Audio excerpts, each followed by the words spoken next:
Bonsoir, peuple de Dieu. Bienvenue dans ce merveilleux programme, votre programme. Au Icodome, ce programme que nous suivons tous chaque lundi, qui est une grande bénédiction pour nous, par la grâce de Dieu, dans un espace qui nous a été offert par le ministère Yeshua. Prions l'Éternel, nous allons commencer ce programme. Seigneur notre Père, nous te rendons multiples actions de grâce, nous te disons humblement merci pour tout ce parcours, pour tout ce voyage autour de cette thématique.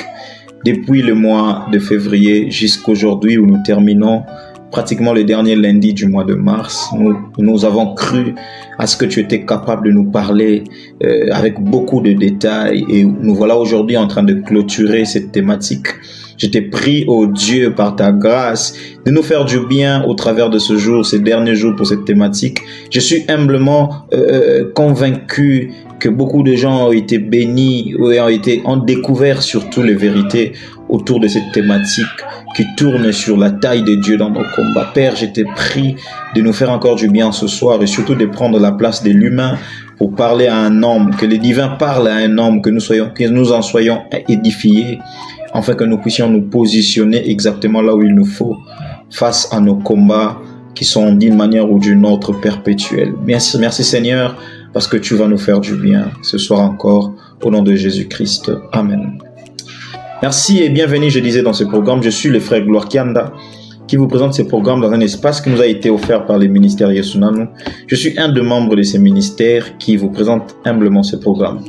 Je suis heureux, c'est lundi dont nous sommes le 25, c'est le dernier lundi du mois de mars de l'année 2024. Nous ne reverrons plus le 25 mars 2024 comme lundi ou même comme juste un simple jour dans notre parcours. C'est ce dernier lundi qui va sanctionner également les derniers lundis de notre thématique, la taille de Dieu dans nos combats. Alors ce soir, par la grâce de Dieu, je ne viens pas avec un sous-thème, mais je viens faire un grand résumé de ce que j'ai dit pendant 5 lundis. J'ai pris pratiquement des lundis du mois de février et 3 lundis du mois de mars. Et aujourd'hui, c'est le 4e lundi du mois de mars, soit le 6e lundi où nous discutons autour de cette thématique, la taille de Dieu dans nos combats. Comme je l'avais annoncé depuis le premier lundi, que j'amènerai chaque lundi un sous-thème. Donc pendant les 5 lundis, j'ai amené un sous-thème différent qui nous faisait comprendre une réalité après une autre. Et ce que je vais faire aujourd'hui, c'est résumer ou prendre le point saillant dans chaque sous-point ou dans chaque sous-thème et conclure ce soir à travers ces vingtaines de minutes pour nous faire comprendre exactement pourquoi Dieu nous avait mis à cœur de pouvoir aborder ces thématiques, la taille de Dieu dans nos combats. Je tiens à préciser que depuis le début, je nous avais annoncé que je n'avais pas de sous-thème écrit ou révélé en amont. Chaque lundi ou chaque moment où je préparais mon message pour lundi, Dieu me donnait un sous-thème nouveau.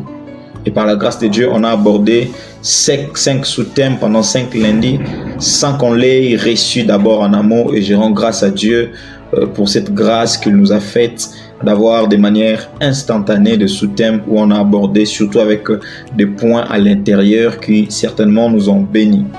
Alors, les premiers lundis, nous avions dit que le faible doit dire qu'il est fort, tiré dans la Bible. Et c'était important de voir cette thématique-là. J'avais dit que le faible doit dire que je suis fort. Je disais, qui était celui qui était faible? En réalité, il n'y a aucun homme sur la terre qui peut présumer être fort. Notre force, nous l'avons en Jésus-Christ. Notre force, nous l'avons en celui qui nous a aimé le premier, celui qui nous a racheté, celui qui a pris notre place, celui qui nous a conféré la force. En réalité, depuis Éden, l'homme était dépourvu des forces que l'Éternel avait investies en lui depuis le commencement. Mais Christ est venu nous restaurer, Christ est venu nous remettre nos forces. Et j'avais dit, en réalité, nous étions faibles. Mais le fait est de dire, comme la Bible nous le demande, que les faibles disent que je suis fort, c'était d'abord un élément de courage. Et j'avais dit, il faut que le faible que je suis, il faut que le faible que tu es, il faut que le faible que nous sommes, nous prenions notre courage à deux mains et déclarer devant n'importe quel combat que nous sommes forts. J'avais insisté en disant que le fait de dire que nous sommes forts n'est pas une grimace vers l'ennemi, parce qu'il ne s'agit pas d'un combat physique, il s'agit d'un combat spirituel où l'ennemi est capable de jauger ce qui se passe à l'intérieur de nous. Ça veut dire ce que nous disons, si c'est différent de ce qui se passe à l'intérieur de nous, ça s'appelle la peur. Et si l'ennemi découvre la peur au-dedans de nous, il peut nous faire du mal. Alors, ce que nous disons doit être animé d'un grand courage pour démontrer qu'en réalité, nous ne disons pas seulement, mais nous savons que nous sommes réellement forts. Et j'avais dit, au-delà du fait que nous devons avoir le courage de parler, nous devons surtout être conscients de la puissance et de la force de Dieu qui se trouve dans la parole qui sort de notre bouche. J'ai démontré que lorsque Dieu venait sur la terre, la Bible dit, au commencement, Dieu créa les cieux et la terre. Il vit que ceci et cela et il dit, lorsqu'il parlait, lorsqu'il a vu que il y avait des ténèbres sur la surface de l'abîme et que Dieu a dit que la lumière soit, il ne tâtonnait pas. Il savait qu'au bout de ces mots se trouvait la puissance de la création. Quand il disait que la lumière soit, il savait que la lumière apparaîtra. Et la Bible dit la lumière fut. Et si nous sommes créés à l'image et à la ressemblance de Dieu, au bout de nos mots se trouve la puissance de Dieu. Et lorsque nous disons que nous sommes forts, les mots qui sortent de nos bouches démontrent la taille de Dieu devant le combat auquel nous faisons face. Voilà pourquoi j'avais dit le courage et la conscience de la force et de la puissance de Dieu derrière nos mots déterminent la taille de Dieu dans le combat. Notez bien, le courage et la conscience. Tout ça, c'est l'homme.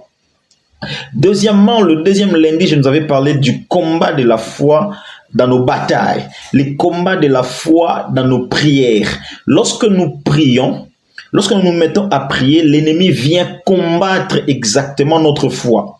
Pourquoi je nous avais dit que l'ennemi combat notre foi? Nous avons pris ces textes-là de Hébreux chapitre 11, le verset 1, où la Bible dit « La foi est une ferme assurance de choses qu'on espère, mais aussi une démonstration de celles qu'on ne voit pas. » Je nous avais dit plusieurs fois, nous lisons ces textes, mais quand il faudrait vivre ces textes, nous vivons que la première partie de ces textes. Pour dire, c'est la foi est une ferme assurance de choses qu'on espère. Nous venons dans nos prières tout en nous disant que, bon, je suis en train de prier, je suis sûr que l'Éternel peut me faire du bien. Je crois que l'Éternel peut me donner la victoire. J'entre dans la prière avec l'attitude de croire que, bon, j'espère que l'Éternel peut me donner la victoire. Mais la foi n'est pas seulement une ferme assurance de choses qu'on espère. Elle est aussi une démonstration de celles qu'on ne voit pas. Cette dimension de démonstration, c'est ce que l'ennemi combat dans nos prières. Dès le moment qu'un homme qui est dans le combat veut entrer dans la prière, l'ennemi s'assure qu'il a neutralisé dans l'optique où il n'entre pas dans la prière en sachant que j'y entre parce que je sais que l'Éternel va me donner la victoire. Ça, c'est démontrer quelque chose que je ne vois pas. Une démonstration de celles des choses qu'on ne voit pas. C'est entrer dans cette prière en se disant, je n'y entre pas pour vaincre, j'y entre en vainqueur. C'est ça la différence. Cette foi, c'est ce que Jésus exprime lorsqu'il arrive devant la tombe de Lazare. Il dit, Seigneur, je te rends grâce du fait que tu m'as déjà exaucé. Jésus, tu n'as pas encore prié. De quel exaucement tu parles? Il te dira que ce n'est pas parce que je prie que Dieu exauce, c'est parce que je sais qu'il va exaucer que je vais prier. C'est différent. Je ne prie pas parce que je sais que Dieu va exaucer, mais je sais que Dieu va m'exaucer. Voilà pourquoi je prie.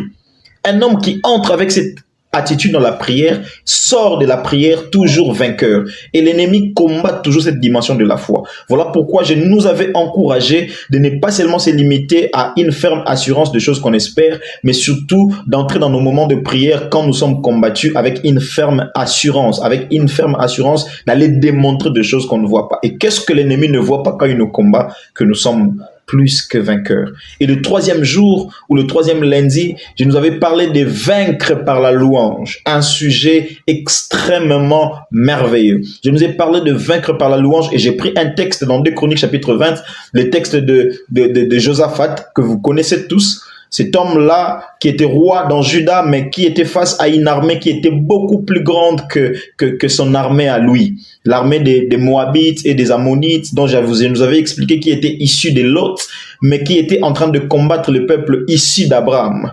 Et Dieu avait demandé au peuple d'Israël de marcher sur eux parce que ceux-ci n'avaient pas réservé un bon accueil à Israël lorsque ce dernier est sorti de l'Égypte. Et ainsi, j'étais en train de nous faire comprendre que lorsque Josaphat s'est rendu compte qu'il y avait un tel combat devant lui, il s'est rendu tout de suite compte qu'il n'avait pas une armée qui pouvait combattre une telle armée qui était devant lui. Mais il s'est passé quelque chose de merveilleux, la Bible dit, juste ils se sont mis à louer l'Éternel et l'Éternel a mis une embuscade devant cette armée et ils ont été vaincus. Mais je nous avais donné des éléments très importants dans cette histoire de Josaphat, c'est que avant que Josaphat ne se mette à louer, il a d'abord dit à Dieu. Il s'est positionné du camp avec tout le peuple pour se pointer devant l'Éternel, pour lui dire clairement que nous comptons sur toi parce qu'en réalité, nous sommes incapables de combattre là-bas. Surtout, non seulement combattre, mais gagner cette bataille-là. Nous en sommes incapables. C'est cette attitude qui a fait que lorsque Josaphat s'est déployé devant l'Éternel pour montrer son incapacité, l'Éternel l'a tout simplement rassuré que tu vaincras le peuple qui est devant toi. Mais je nous avais dit une deuxième chose. Lorsque Josaphat se pointe devant Dieu et lui dit « Je suis incapable », Dieu lui rassure. Ce n'est pas parce qu'on l'a rassuré qu'il a directement pris son épée pour aller combattre. Même devant le combat, il savait que Dieu m'a rassuré. Je suis sûr que je vais vaincre le combat, mais je n'ai pas du tout une armée capable de combattre.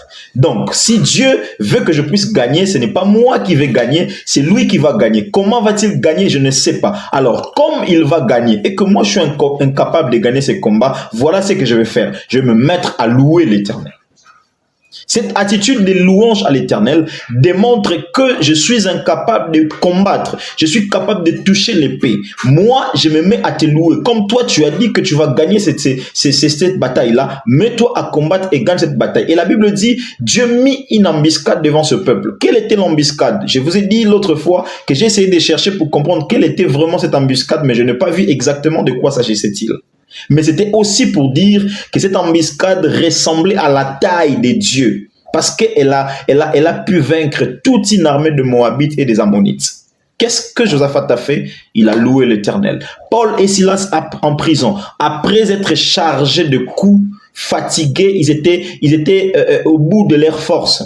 Non seulement ça, on les jette en prison, dont on met les gardes. Non seulement ils sont dans une telle surveillance, on les lie également de chaînes. Ils n'ont pas d'issue pour vaincre ces combats et se retrouver libres. Ils n'ont que louer l'Éternel pendant toute la nuit. Et la Bible dit, pendant qu'ils louaient l'Éternel toute la nuit, les chaînes se brisèrent, les prisons s'ouvrirent et tous les prisonniers furent libres. Quoiqu'ils n'étaient pas partis, mais il y a eu également une occasion au travers de cela où une évangélisation a été faite et toute une famille a donné sa vie à Jésus. Merveilleux texte, ces deux textes-là qui nous montrent que la louange est également une arme de faible. J'avais dit que le faible dise que je suis fort. Cette façon de dire peut passer par la louange. La louange est une arme de faible, de ceux qui reconnaissent que devant de tels combats, nous n'avons pas des forces pour vaincre et on se met à louer. Mais j'avais dit, il faut dire à Dieu d'abord que l'on est incapable. Parfois, devant certains combats, pour manifester la taille de Dieu, il faut juste se tourner vers Dieu et lui dire, Seigneur, je suis incapable de combattre, combat pour moi. Mais dire est une chose, faire ce qu'on dit en est une autre. Et la façon de démontrer à Dieu qu'on est réellement faible, c'est quand on se pointe devant le combat et on se met à louer. Je ne tiens pas mon arme pour combattre, je me mets à louer pour dire, Dieu, occupe-toi de ce combat. Le 4e jour, je nous avais parlé, ou le 4e lundi, je nous ai parlé de posséder par droit. Dans cette possession par droit, je nous ai pris à travers les textes de Josué, où Dieu dit à Josué, il rassure à Josué, il dit, ne crains rien. Partout où vous foulerez les plans de vos pieds, je vous donnerai en possession. Crois que tu es capable de prendre Israël et de l'amener jusqu'à Canaan. Ne regrette pas la mort de Moïse. Prends les livres de la loi que Moïse t'a donné, médite-les nuit et jour. Tu vaincras, tu réussiras, tu auras du succès. Et moi-même, je serai avec toi. Dieu est en train de rassurer à Josué. Et j'avais dit, pendant nos moments de combat, nous nous servons souvent de ces textes pour dire à Dieu, tu avais dit, partout où fouleront le plan de mes pieds, tu me le donnerais en possession. Merveilleux texte. Mais j'étais en train de nous dire ce jour-là que cette histoire de Dieu à Josué n'était qu'un rappel, parce que ça n'a pas commencé ce jour-là. Ça a commencé depuis les premiers jours où l'homme existe sur la terre. Dieu, après avoir créé l'homme et la femme, la première chose qu'il a fait, il les a bénis et puis il les a dit dominer. Cette histoire de dominer était d'abord un ordre divin et dit tout transmis envers nous, c'est devenu un droit. Nous ne dominons pas, nous ne possédons pas parce que l'ennemi l'ennemi nous laisse un espace ou une petite parcelle de domination pendant que lui, il a fermé d'autres parcelles. Non, nous dominons parce que la domination ou la possession sur terre est d'abord un ordre divin. Et lorsque un ordre divin est donné pour nous, ça devient un droit. Lorsque nous nous pointons devant celui qui nous refuse notre droit, nous avons le droit de lui mettre dehors. Du coup, devant nos combats, nous devons savoir que nous sommes possesseurs, victorieux. Nous sommes de ceux qui ont reçu le droit de vivre sur cette terre, de vaincre sur cette terre. J'étais en train d'expliquer un texte dans le psaume, je crois le psaume 116, le verset 15, où la Bible nous dit clairement que les cieux sont les cieux de l'Éternel, mais il a donné la terre aux fils des hommes. La Bible ne dit pas qu'il a donné une parcelle aux fils des hommes et une autre parcelle à l'ennemi. L'ennemi n'est qu'un locataire sur la terre. Lorsqu'il est là où il ne doit pas être, nous avons le plein droit de le foutre dehors. Lorsqu'il combat là où il ne peut pas combattre, nous avons le plein droit de le foutre dehors. Tout en sachant que nous sommes possesseurs de l'endroit où il est en train de vouloir dominer. C'est comme ça que nous manifestons la taille de Dieu dans nos combats. Lorsqu'on ne doute pas, lorsqu'on sait ce qu'on vaut, et qu'on se met à donner les ordres. En cinquième lieu, ou le cinquième lundi, c'était exactement le lundi passé, je nous avais parlé de vivre en vainqueur. C'était différent de tout ce qu'on a dit depuis le début. Vivre en vainqueur, j'ai parcouru tout le texte de Romains chapitre 8, un texte merveilleux où la Bible commence par dire « Il n'y a donc plus de condamnation pour ceux qui sont en Jésus-Christ ». Il n'y a donc plus de vaincus dans les camps de Jésus-Christ. Il n'y a donc plus de vaincus dans les camps de Jésus-Christ. Ceux qui sont en Jésus-Christ sont appelés à être des vainqueurs. J'ai parcouru tous les textes, je ne saurais plus revenir dessus. Vous pouvez revenir sur ce message sur notre chaîne YouTube. Mais il y a un de versets clés de ce message-là qui m'a beaucoup impacté, où la Bible dit « En toutes choses, sachez que vous êtes plus qu'un vainqueur par celui qui vous a aimé. » C'est que l'amour de Dieu a fait de nous de plus que vainqueurs. Quand vous lisez Romains chapitre 5, le verset 8, la Bible dit « Dieu, pour prouver son amour envers nous, Christ est venu mourir sur la croix. » La mort du Christ a fait que nous avons été investis d'autorité et de force et de puissance pour que nous soyons plus que vainqueurs devant n'importe quel combat. Même si on a la petite taille comme David et qu'on se pointe devant un combat qui a une taille comme Goliath, celui qui est en nous a une taille beaucoup plus grande que Goliath qui est devant nous. Ainsi, si nous rendons compte que nous sommes déjà vainqueurs ou plus que vainqueurs, il n'y a aucun combat qui pourra résister devant nous. Ainsi, tout combat qui se pointera devant nous, nous manifesterons la taille de Dieu. Mais en résumé, qu'est-ce que cela veut dire? Pourquoi on en parle? Pourquoi si lundi pour ne parler que de ça? Pourquoi Dieu nous a convaincus de parler, de manifester sa taille dans nos combats?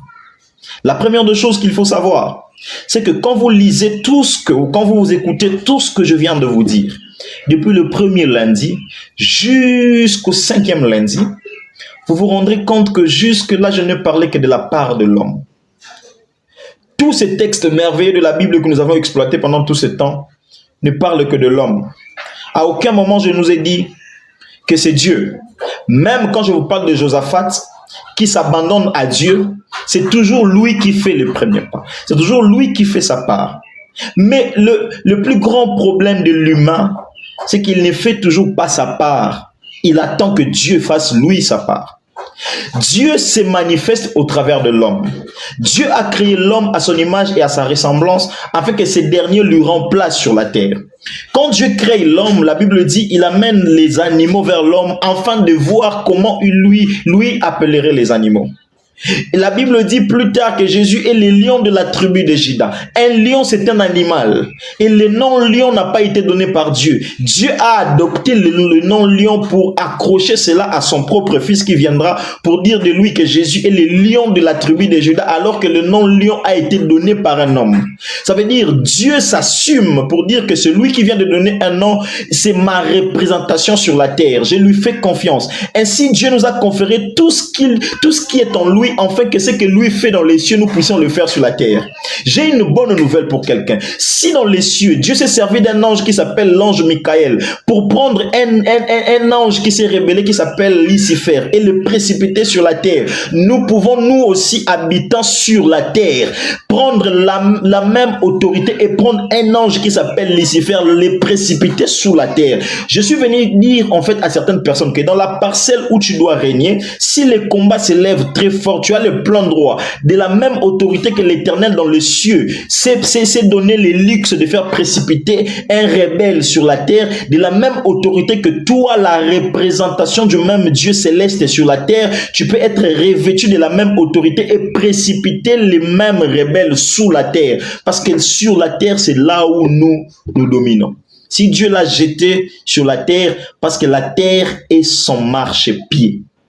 Si nous savons que là-bas sous terre, c'est notre marchepied, alors nous avons également l'autorité pour prendre tout combat de notre vie et le précipiter sous la terre et piétiner cette terre pour dire là tu es sous moi. Parce que là où moi je règne, le locataire ne peut pas vouloir dominer. C'est tout ce que je voulais vous dire.